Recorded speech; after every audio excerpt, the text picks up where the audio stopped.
Kalian tuh semua tahu kan kalau market tuh bergerak 3 arah. Ya kalau nggak naik, turun, atau nggak sideways. Dan kalian nggak mau trading di sideways. Kalian pasti tradingnya itu ya kalau nggak di uptrend, downtrend. Nah, ketika downtrend atau uptrend, market tuh nggak uptrendnya semulus ini atau downtrendnya semulus ini.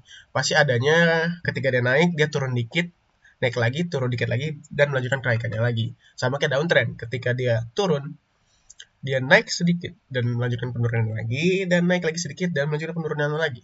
Penurunan ini, ketika uptrend itu penurunan sedikit ini dinamakan pullback. Ketika dia naik lagi dan turun lagi dinamakan pullback. Sama kayak downtrend, ketika dia turun, naik sedikit dinamakan dengan pullback, ketika dia turun lagi, naik sedikit dinamakan dengan pullback. Dan kalian pasti trading itu di pullback. Karena kan kalian nggak mau FOMO ketika kalian lihat tuh, wah trendnya udah naik dikit. Kalian open trade di sini, ternyata dia turun dan kena SL kalian. Ya, pasti kalian mau tradingnya di pullbacknya ini kan, di pullbacknya ini. Nah, pertanyaannya lagi sekarang, ketika market naik, dia turun lagi, naik lagi, sebelum melanjutkan kenaikannya lagi, pasti dia pullback dulu kan. Nah, dia tuh pullback kemana? Dan salah satu metode untuk menentukan pullbacknya ini adalah supply and demand. Setelah kita analisis, nanti ketahuan tuh kalau misalnya ada demand zone di sini. Dan kita tahu tuh, kalau di sini demand zone, berarti dia akan pullback dulu ke arah ini sebelum melanjutkan kenaikan lagi. Jadi kalian bisa open posisi di sini, dan TP-nya di sini, dan SL-nya di sini. Begitu. Jadi di video ini kita akan membahas cara mempelajari supply and demand. Kalau kalian emang pengen pakai supply and demand, kalau kalian emang pengen pakai strategi ini, tolong jangan skip video ini sedikit pun, karena gue bakal menjelaskan satu persatu secara detail. Dari pertama-tama kita akan bahas apa itu supply and demand itu sendiri. Lalu kita akan bahas kenapa kalian harus trade supply and demand. Kemudian gimana cara menggambar daerah supply and demand tersebut, gimana cara menemukannya. Setelah itu kita akan membahas gimana cara trade supply and demand, strategi-strategi apa yang dibutuhkan. Dan yang terakhir, gimana caranya gue trade supply and demand di live market sehingga gue bisa dapat 40 jutaan dari XAUUSD. Apa itu supply and demand? Supply and demand itu cuman aggressive buy dan aggressive sell. Kita cuma nyari kapan market itu lagi aggressive sell atau aggressive buy. Karena itu menandakan bahwa the big guys, the big boys, kayak the big banks, big institution, atau bandar, atau apapun yang kalian sebut itu lagi masuk ke market. Dan lagi maksa market itu bergerak sesuai dengan keinginan mereka. Gue mau kalian ngeliat candlestick ini. Ini ada momentum gede banget kan. Candlenya gede banget turun ke bawah. Itu berarti itu menandakan kita kalau ada seller yang lagi masuk, ada bandar lagi masuk untuk membuat rusuh agar harga turun ke bawah. Lalu di sebelah kanan kita bisa lihat ada candlestick hijau gede banget menandakan adanya aggressive buy. Berarti mereka, institusi-institusi itu, lagi nge-push harga ke atas. Pokoknya harga dipaksa buat naik ke atas lah. Ini adalah sesuatu yang kalian cari atau yang kalian perhatikan kalau kalian ingin trading supply and demand.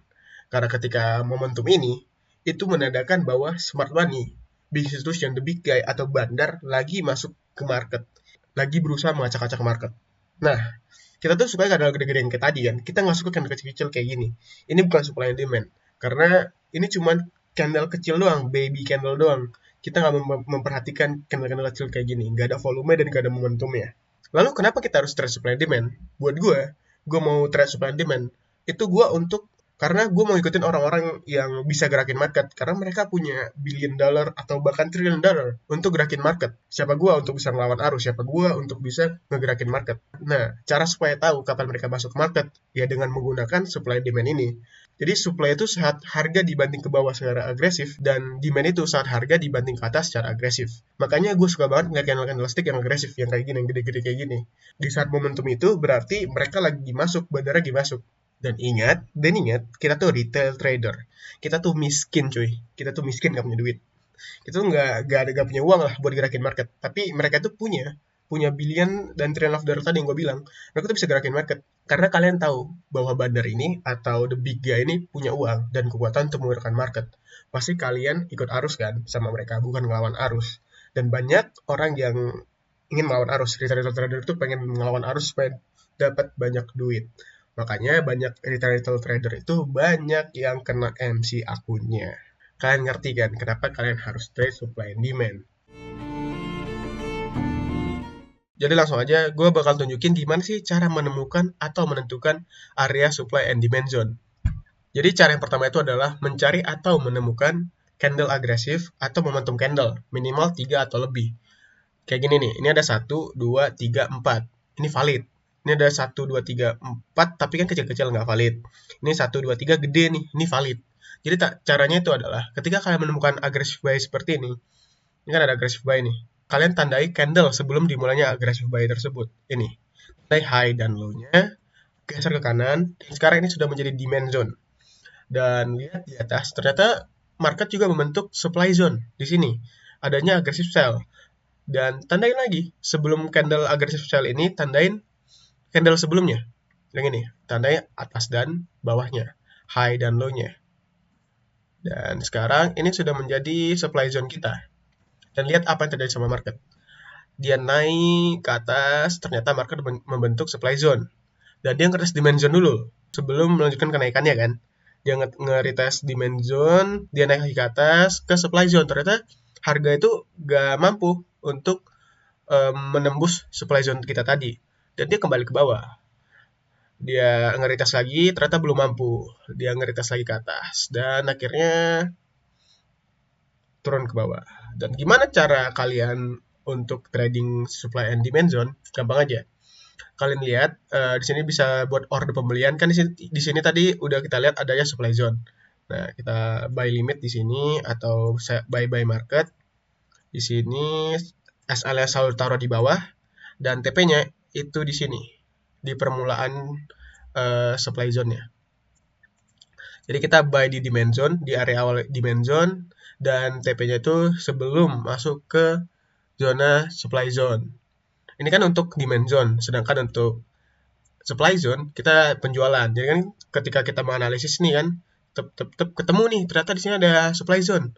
Oke, kita langsung aja buy sell limit di sini. Sell limit untuk SL taruh di atas dan TP-nya taruh di sebelum masuknya demand zone. Oke, jadi trade kita 1:3 ya lumayan lah. Ini adalah cara yang pertama untuk menemukan supply and demand zone. Cara yang kedua adalah ketika harga consolidation. Ketika harga membentuk sideways. Di sini kan ada harga nih membentuk sideways nih. Tandain semua harga yang membentuk sideways tersebut. Dia mau naik nggak bisa, dia mau naik lagi nggak bisa, dia mau naik turun. Nah ini kan consolidation nih, sideways nih kan. Tandain satu box, ini consolidation ini tandain semua dan lihat apa yang terjadi. Zona ini yang tadi consolidation tadi yang dari sideways tadi itu sudah menjadi supply zone. Jadi ketika harga turun ke bawah, dia bakalan nge-retest zona yang tadi tuh, zona consolidation tadi itu, zona supply yang sudah kita buat tadi ini. Jadi ketika harga mau consolidation itu sudah bisa menjadi supply zone kita. Jadi ketika harga turun ke bawah, kita bisa buat trade penjualan di sini. SL-nya di sini. Terus TP-nya bisa ke sini. 1:2 itu udah minimal. Dan lihat apa yang terjadi. Dia bahkan nggak ngetes sekali lagi, dia ngetes 2 kali. Jadi gitu. Ini adalah metode yang kedua, yaitu ketika harga consolidation atau bentuk sideways itu bisa menjadi zona supply atau demand zone kita. Dan sini adalah zona supply kita. Oke, sekarang kita menggunakan metode yang ketiga, yaitu wick-nya atau talinya atau buntutnya, bebas lah. Pokoknya yang kayak gini nih, yang ada tali ke bawah, ada buntutnya di bawah, gini.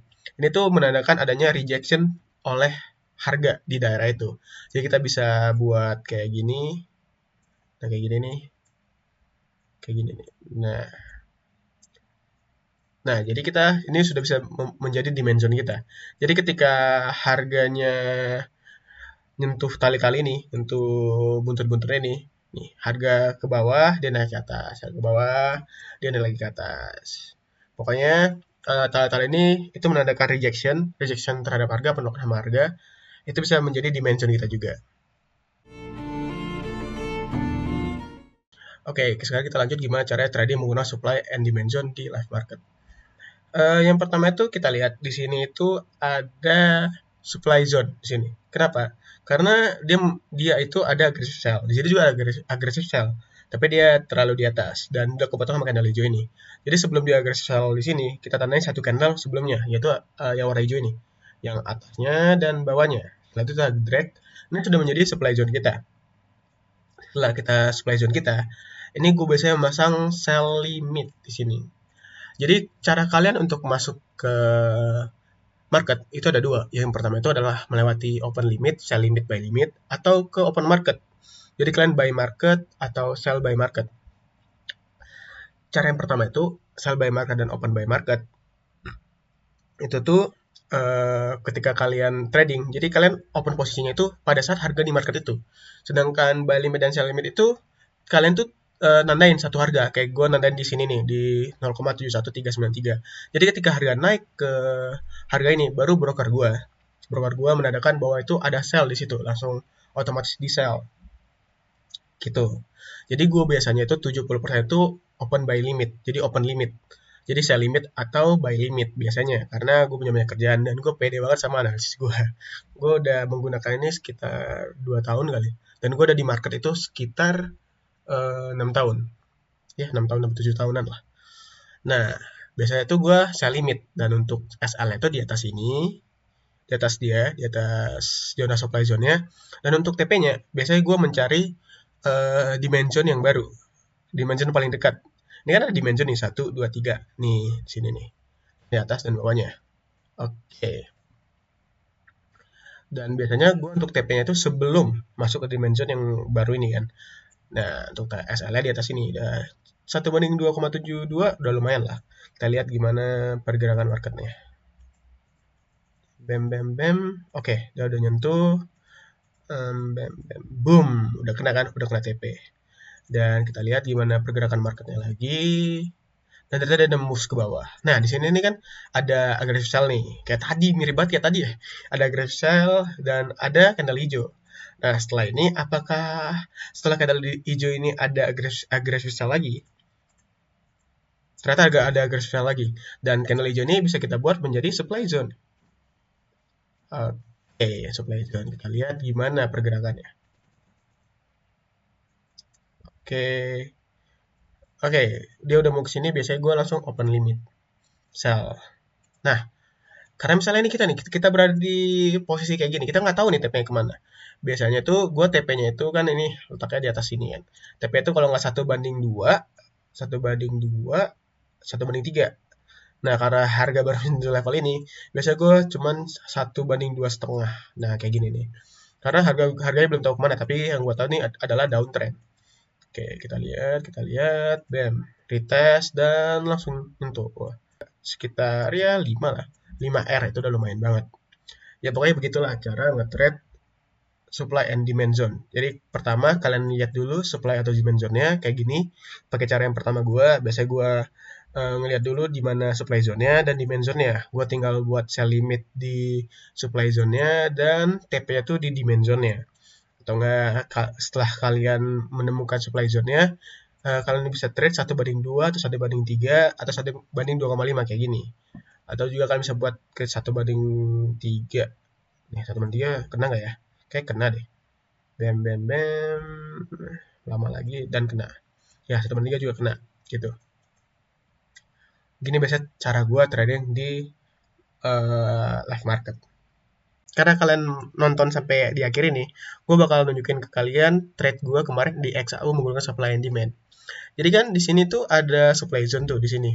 Di sini ada supply zone, di sini ada supply zone. Tapi karena ini kayaknya gue yakin kemarin tuh bakal lewat, dia bakal ke sini. Gue tandain aja nih supply zone-nya di sini nih. Di sini karena ada 1, 2, 3, 4 candle agresif dan gue nandain sebelum candle agresifnya itu di sini. Gue tandain dan gue langsung berani open sell limit.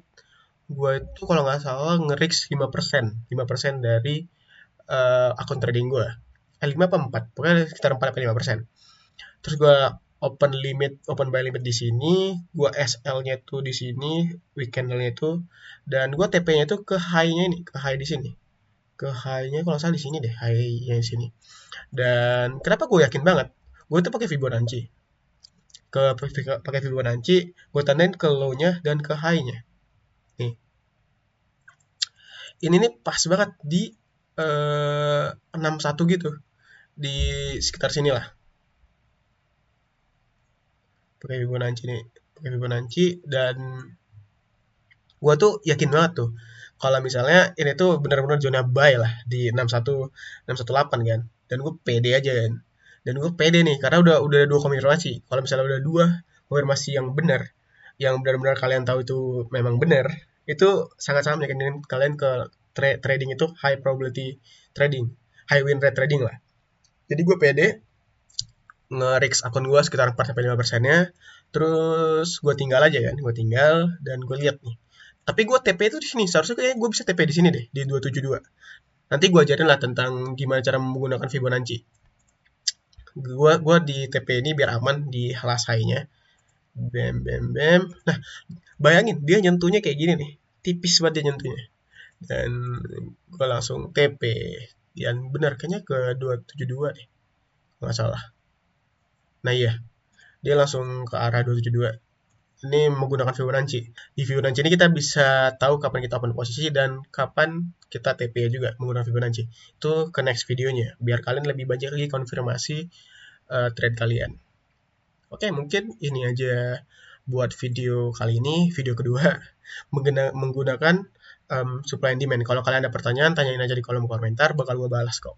Jangan lupa subscribe and like-nya untuk nge-push lagi channel YouTube ini. Oke, goodbye.